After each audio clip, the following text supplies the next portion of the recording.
Hello and welcome everybody to the Creative Academy for Writers. We are talking about our brand new shiny guidebook, which is Build Better Settings. So we wanted to talk about how settings can be used to show character arc and how they're sort of intertwined. And a big part of that is the use of objects and symbols. So I think it's useful to have that context where it's sort of give one particular example. So we're in luck because we both also write fiction. So, Crystal, I'm going to talk to you about your book, and I'm going to start with just your writing process. Would you describe yourself as a plotter? Are you thinking ahead of time what you want all those to be? Well, I love to plot books and I will plot them in super in-depth detail and then never write them. So if it's a book that I actually want to get written, then I need to do a little bit more what we would call a discovery writer approach, which is I try to pick out some kind of high level stuff, whether it's the main problem that's going to get resolved or what kind of a book is it going to be, roughly what is the conundrum facing the main character, and then I try to discovery write the rest, which just means I have some guideposts of what could happen in the story or what changes need to occur. And then I just sit down and start writing. So, no, in terms of practically books getting written, I would describe myself not as a plotter. Where you and I were differed, right? So, what I'm curious then is to take it. So, if you know that you're sort of discovering, what got you thinking about using objects and symbols as a way to add meaning? Well, some of it was, I think I was doing it without really realizing what I was doing in the beginning because I'm always thinking of from the psychology background side, I'm always thinking, well, okay, what is it realistic that this person would have in their space given who they are and what they're into? So we talk about set decoration in movies where, the character's bedroom is perfectly scripted and shows exactly who they are in their choice of twinkle lights or posters or photos of friends tacked up on mirrors, etc. And so that really it's something that I got thinking about, but I took a master class with Don Moss at the Surrey International Writers Conference, I guess 3 years ago now, maybe. And he was talking about using objects to add emotional meaning to your story. And it just got me thinking about things in a really different way. And there's a book called The Emotional Craft of Fiction that he wrote, which is fabulous. And it just stirred everything up, and I was working on a story at the time and was working on the revision level of a story, and so I was able to take some of those questions that he asked as prompts and go back and apply them to that book and then kind of level up what was there. So that was really, I think, kind of the inciting incident of my deep dive down the rabbit hole of symbols and objects and how an object becomes a symbol and then adds meaning and depth to your story. So, then kind of drilling down on that to understand how it sort of fits with your actual writing process. When is it that you're deciding what a symbol means, or when you're deciding what an object has meaning? Do you know that at the beginning when you talk about having some big picture stuff? Is that something that gets layered in later? So, most often, I think it is kind of just popped out. And I'm going to use an example from a specific book because I think that'll help anchor it. There's a story called The List, which I have right here. And it's called The List, but I actually didn't come up with that title until partway through writing the beginning of the book, actually. And the character discovers that she has this grandfather she never knew about, and she has inherited this house. And she goes there, and it turns out he was a bit of a hoarder. And so the house is full of stuff. Now, Selena is like a professional organizer. She does training with executives on how to organize and tidy and keep your world together. So this is the opposite of what she She's can your handle. wizard. Yeah, right? So, yes, this is totally one of the aspects of my personality is so me putting myself in that character's shoes and being like, what would happen if I showed up in this situation and was faced with this? I would need to make order out of things. And so the first thing I would do is get a piece of paper and I would make a list of like, what are some potential next steps? Because looking at the big picture is too overwhelming. So immediately try to break it down into chunks. And so that is how the list in the book called The List became a thing. And the first time we see her list, she writes, "Get rid of the junk, hire a realtor, find a buyer, and go home." And she tacks that list to the fridge, which of course becomes a source of friction because other people see that list. It is now out there in her setting and becomes the idea, her goals, her wants become public property, sort of, and up for discussion. And also tell people things about her, right? And so as she interacts with the other characters and moves through the story, she begins to change and her list begins to change as well, which works as a flag for both the other characters and the readers to see this change. And the list appears 3 times in the book. You've heard what it was the first time. The second time it appears, the numbers have shifted. So the list is now find out the truth, have some fun, get rid of the junk, and hire a realtor.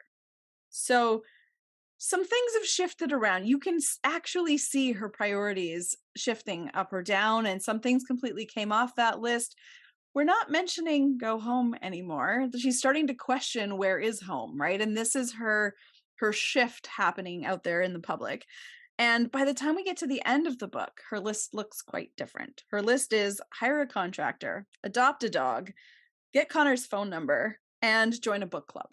So she has decided that she is home, and now she's going to make this her home. And that's a really big shift in who she is. And there's all kinds of other subtle stuff woven in there as well. And I won't spoil everything in the book for you in case you want to read it. But it was really interesting that the first time that list came out was just like a gut reaction. And then it ended up actually being the title of the book, which was really interesting. I think it is like central to that. All right. Now, when I think, however, of the list, one of the things that sticks out to me because it just made my heart go pitter pat is the role of the snow globes. Can you talk about that? Yes. So I was working my way into the story, and she's in this house with all this stacks and boxes and piles of things. And she starts going through them and she finds this snow globe and she just sort of, sticks it on a counter or whatever. And then there's more of them and more of them and more of them. And she eventually finds 28 of these things. And the reader kind of slowly, well, me as the reader, I got slowly attached to the snow globes. I didn't intend for them to be a thing, but she kept finding more. And then I was like, why? Why are there so many? Why was it specifically this? And some of the other secondary characters start to find them. And then it becomes this mystery.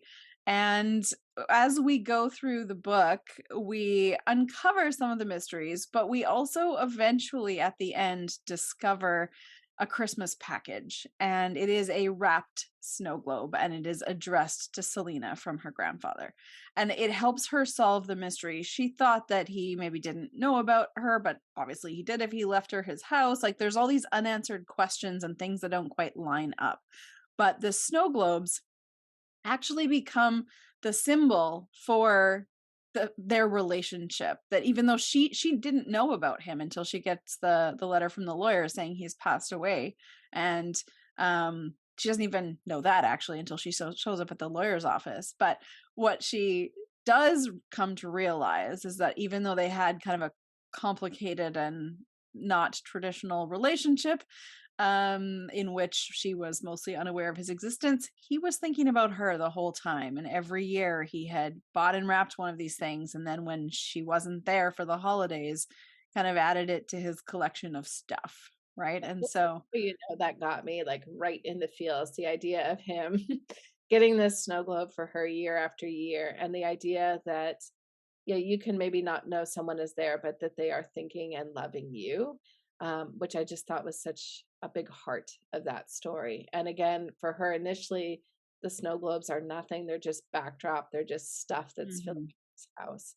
And so I just loved that. Um, No. It did its job then.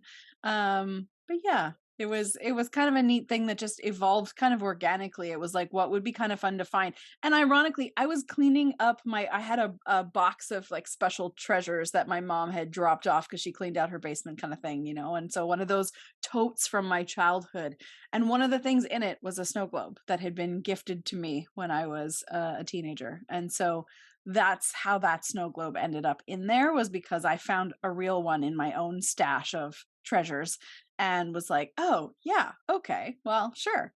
And then it kind of grew from there. So, we talked a bit about where do those ideas come from and where in the process do you weave that in? And even then, like maybe all the meaning wasn't there until the very end. And then it sort of unraveled itself or revealed itself. It's always good if there's a secret that is somewhere in your story that you can kind of draw on the edges of. And I think what's really important with that is talking about oftentimes, I think sometimes the best objects and symbols are the ones that are happening organically, where you're starting your story and there's something that a character has, or you have them doing something, and then asking yourself, well, what does that stand for in their life? Mhm. Like, what does that mean? And I wonder if we can pull from your book Elfed, which I think if people are looking for a fun Christmas story, they definitely should check out. Because you had some things that, again, a list almost has, I think, of where we almost can see, like, oh, we all universally agree that a list is a symbol of what our priorities are, what our to do lists are. But something like, I don't know, a hoodie isn't something that we automatically think of as having sort of an objective thought. So I wonder if you can speak to Elf a little bit. Yeah, so there are multiple pieces in Elft that are either symbols or actions taken that go on to have more symbolic meaning. And so one of them is Noah's hoodie, which you mentioned. And so he lends Lindsay McAllister, who's the other main character in the book, he lends Lindsay his hoodie in the airport and he just sort of passes it over.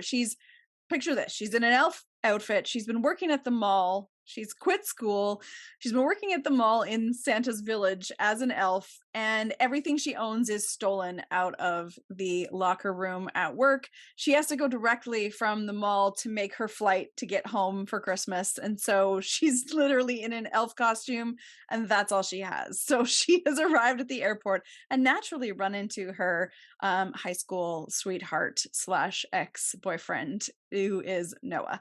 And he's there with a couple of his foster brothers, and they are waiting for a flight that has also been canceled, and they all get thrown together in a pretty fun scene. But he just hands over his hoodie to her when she's cold, she's wearing an elf outfit, whatever. And so his friends are watching him do this and they just dead stare. Like one of them's like, "What? Did you just gave her your lucky hoodie?"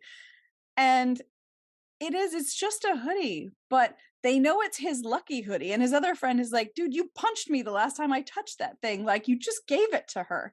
And so we're talking about an object, but this object has meaning. And what gets revealed through further scenes and developments, the reason that it's a lucky hoodie is because he was wearing it the first time they kissed. And so that's why it's his lucky hoodie. And so it's this interesting evolution of this hoodie over time. And we learn sort of the depth of meaning it has in various contexts. And for Lindsay, she ends up wearing this on the super awkward, like, truck trip back to their hometown when their flights are all canceled. And so she's literally being held by this like memory from her past. And he's wondering, does she remember why it's like, like, so there's lots of this back and forth of, is it a one-way meaning or a private or a public meaning, and how does all that work? So And for people who don't live in Canada, I have to do a call out as an American who moved up here. In Saskatchewan, they call hoodies bunny hugs. That's actually the term for them. So I think that, at some level, your Canadianism was coming out there. that's adorable. I know, it just makes me laugh every time. And I can say no one does sort of awkward better than you do, Crystal, that sort of delightful awkwardness. All right, one of the things we talked about a little bit about the hoodie, but there's another pretty big symbol that the other character is carrying around with them. And I wonder if you can talk a little bit about the locket. Yes. So our very beginning with Lindsay McAllister, as we mentioned before, all her stuff gets stolen. She's wearing this elf outfit, but when she finds out that all her stuff is gone, the first thing she does is like her hand goes to this necklace that she's wearing. And it's sort of a touchstone. And there's this little almost throwaway comment of at least she's wearing the necklace and that's not lost, you know? And I think what's really interesting is that she's still wearing the necklace. And the necklace is, it turns out that we find out as we go that it's a locket that Noah had given her when they were teenagers and when they were together. And she's may have moved on, but she's never been able to take this off or stop wearing it. So she has been carrying his heart around and her heart around for all of this time and just kind of being unwilling to give that up. And so when she runs into him in the airport, now she's thrown into close proximity and she's in this situation where she needs to keep this hidden because she doesn't want him to see it and know that she's still hanging on to it after all this time because she doesn't know how he feels. So the locket is actually that, you know, they've hidden this away. And I also think it's interesting that she had the locket in the first place that she could hide because their relationship was a secret in the early days. Nobody was allowed to know. And so it's something that she has kind of kept hidden away, but also kept close to her heart for all this time. And so when it eventually is revealed that he sees the locket and understands what it means that she has kept it all this time, you know, they're reconnecting as adults, which is great, but it actually it's used to layer in a whole nother depth of meaning to what will be their first love scene at the end of the book is sort of the culmination of the locket's meaning and what when we get the full story of, you know, what that was and where it came from. And for Noah, giving it to her was a really big deal. It was like the only memento that he had of his mother, which was kind of his good family connection. And giving it to her was him saying like, you are my family. They had been making each other promises and then he just disappears and she doesn't ever know why. And so it's an interesting sort of moment in their both of their characters. We learn a lot about, you know, the depth of their younger feelings for each other, but also as adults kind of how that rolls out. And it's a really pivotal Pivotal? it's pivotal. Yes, it's a Pivotal. really Pivotal. pivotable too. I mean, that's also a good word. It's a really pivotal moment in their relationship when everything, yeah, kind of comes together. So And this is where I have to do a call out that it's just such a great thing to think about how symbols can be used in different stories. Because, of course, my murder mystery heart goes straight to like, this is a token from a serial killer. So, you know, the difference in the stories that we write, right? And what it means and what, you know, it's a symbol of what the victim had on her and it's how this person will get caught and they had to keep it. And I think it's just a reminder that objects and symbols transcend gender. Whew, genre. That would be the word I would be looking for that also starts with a G. It transcends genre and it can be used in all different sort of ways. And that's, I think, what makes it fun. So I think that the use of objects and symbols is really important. And I think you can see it play out. And once you start looking for it, you'll start seeing it in TV shows, movies, books that you're reading. And when you look even deeper, you'll start seeing it in your own. So if you are trying to figure out how you can make that pop in your own writing, we're going to highly suggest you check out Build Better Settings. Gives you some practical examples. And if you wanted to read the stories that Crystal has talked about, where can they find them? you can go to cjhuntromance.com or riversendbookclub.com, and then you'll see a full list of titles and stuff. There are a number of examples of meaningful objects in the list and also in Elft. So I've given you one or two kind of peeks in there, but there's a bunch more stuff in there. So if you're interested to sort of excavate that and see what else you can pick out, feel free to let us know if you find that. You can tag me on social, CJ Hunt, in all the places, and we'll chat about meaningful objects in people's surroundings. Sounds perfect. We'll see you on the social media, everyone. And otherwise, make sure to check out the links under this video. Take care.